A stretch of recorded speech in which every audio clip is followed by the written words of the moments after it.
आज हम पढ़ेंगे संप्रभुता का बहुलवादी सिद्धांत। इसके पूर्व हम पढ़ चुके हैं संप्रभुता का एकलवादी सिद्धांत या ऑस्टिन का संप्रभुता सिद्धांत। ऑस्टिन के संप्रभुता सिद्धांत के समर्थक थे हॉलैंड, केल्सन, बेंथम। तो एकलवादी सिद्धांत कहता था, संप्रभुता का एकलवादी सिद्धांत कहता था कि संप्रभुता केवल एक ही स्थान अथवा राज्य में ही निश्चित होती है। लेकिन वही बहुलवादी सिद्धांत कहता है कि संप्रभुता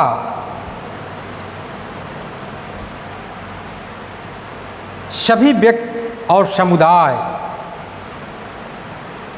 के अधीन होती है। तो एकलवादी सिद्धांत क्या कहता है कि संप्रभुता एक ही राज्य में होता है, सभी व्यक्ति और समुदाय जो है उस संप्रभुता के अधीन होते हैं। यानी सर्वोच्च सत्ता क्या है?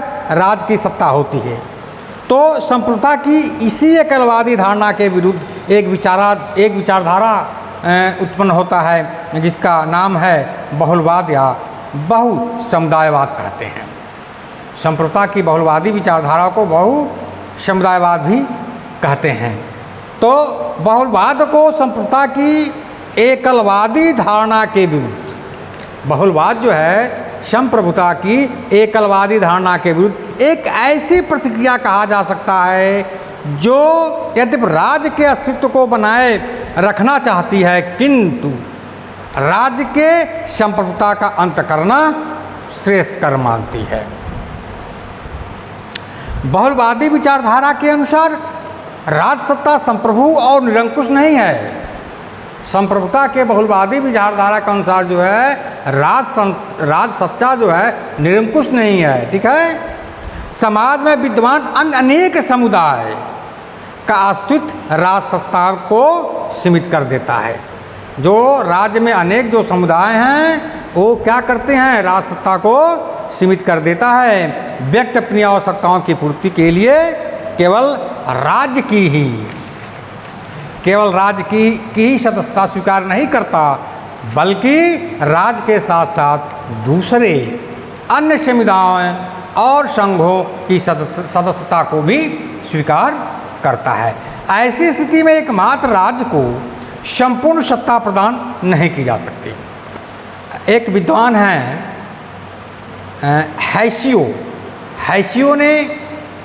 हैसियो का एक कथन है कि बहुलवादी राज्य एक ऐसा राज्य है, बहुलवादी राज्य एक ऐसा राज्य है जिसमें सत्ता का केवल एक ही स्रोत नहीं है। बहुलवादी राज्य एक ऐसा राज्य है जिसमें सत्ता का केवल एक ही स्रोत नहीं है, ये विभिन्न क्षेत्रों में विभाजन है, भिन्न भिन्न क्षेत्रों में विभाजित है। इसे विभाजित किया जाना या इसे विभाजित किया जाना चाहिए। एक विचारक हैं लॉस्की महोदय। लॉस्की क्या कहते हैं? समाज के ढांचे को पूर्ण होने के लिए उसे संघात्मक होना चाहिए। समाज के ढांचे को पूर्ण होने के लिए उन्हें जो है संघात्मक होना चाहिए।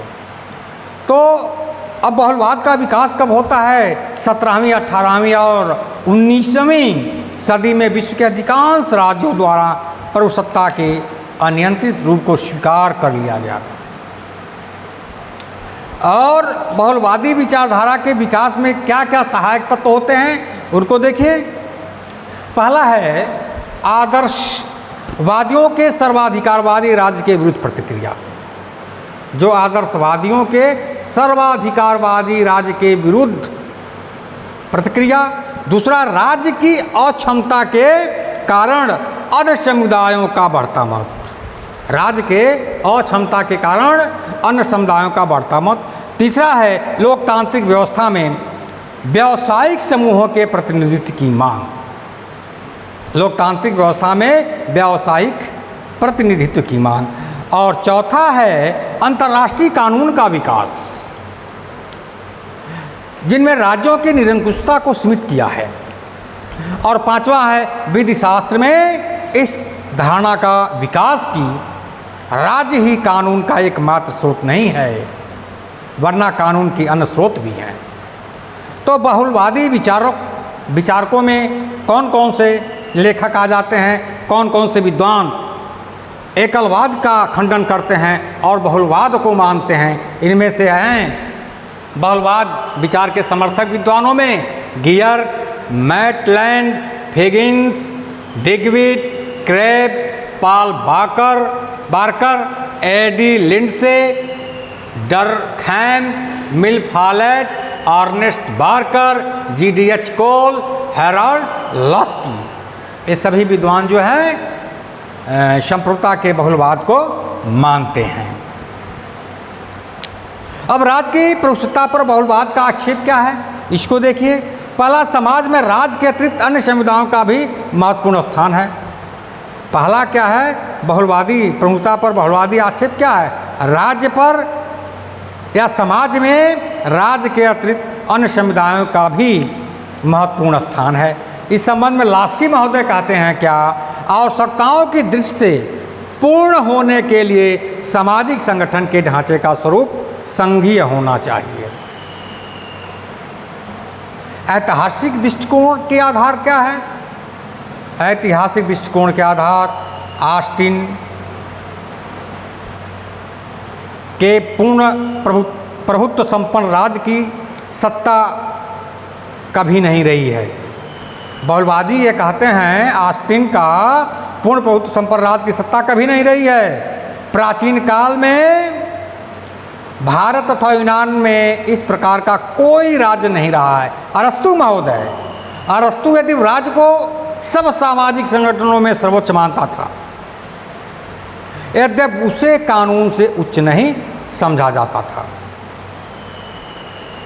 और तत्कालीन राज्य परंपरागत नियमों और रूढ़ियों की अवहेलना भी नहीं करता था। अब है व्यक्ति के विकास की धारणा। इसमें क्या है, बहुलवादियों के अनुसार संप्रभुता का विचार व्यक्ति के विकास में बाधक है। प्रभुसत्ता या संप्रभुता का विचार क्या है, व्यक्ति के विचार में बाधक है, क्योंकि राज्य की चरम साध्य और व्यक्ति के साधन मात्र बना देता है, इसलिए व्यक्ति के विकास में बाधक है। राज्य व्यक्ति की प्रगति आत्मसंतुष्टि का साधन मात्र है, व्यक्ति की वह विकास संतुष्ट बहुमुखी होती है।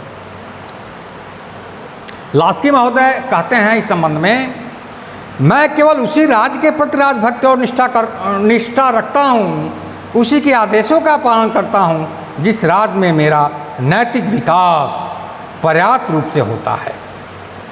हमारा प्रथम कर्तव्य अपने अंतःकरण के प्रति सच्चा रहना है। अगला क्या है, संप्रभुता के आधार पर सच्चे लोकतंत्र की स्थापना होती है, या सच्चे लोकतंत्र की स्थापना प्रभुसत्ता संपन्न राज्य में नहीं बल्कि बहुलवादी व्यवस्था में ही संभव है। अगला है कानून स्वरूप के आधार पर। ऑस्टिन ने कानून का एकमात्र उस राज्य को माना था और यह कहा था कि कानून प्रभु सत्ता संपन्न राज्य का आदेश मात्र होता है, किंतु सर हेनरी मैन, डेविड क्रेब आदि ने कानून के स्वरूप की गंभीर मीमांसा करते हुए निष्कर्ष निकाला है कि राज्य न तो कोई कानून निर्माता है और न ही उससे उच्च है।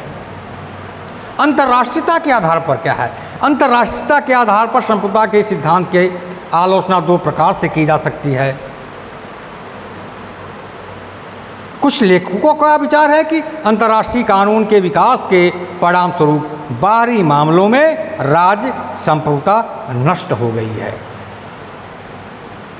इसके अतिरिक्त बहुलवादी यह भी कहते हैं कि संप्रभुता का सिद्धांत ही संघर्षों एवं युद्धों का जनक है और विश्व शांति बनाए रखने के लिए संप्रभुता के सिद्धांत का त्याग एक अनिवार्य आवश्यकता है।